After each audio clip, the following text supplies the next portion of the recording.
You voted for the Budget Control Act. In fact, I went and looked. You put out a statement at the time that it was passed, and you called it a victory, and you called it a positive step forward.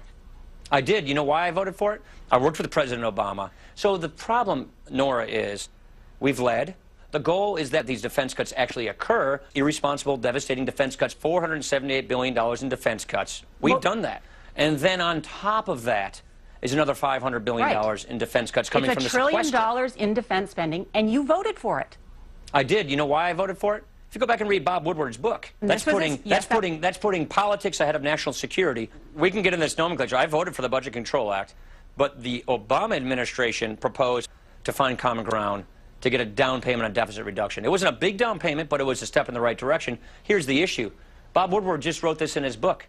The devastating defense cuts that are now coming due. More to the point, Nora, I authored the bill, brought it to the floor, and passed it. We wanted to have a bipartisan agreement. We got that. So yes. You voted for defense cuts, and now you're criticizing the president for those same defense cuts that you voted for and called a victory. I'd support the Obama budget. I'd support the $478 billion in cuts.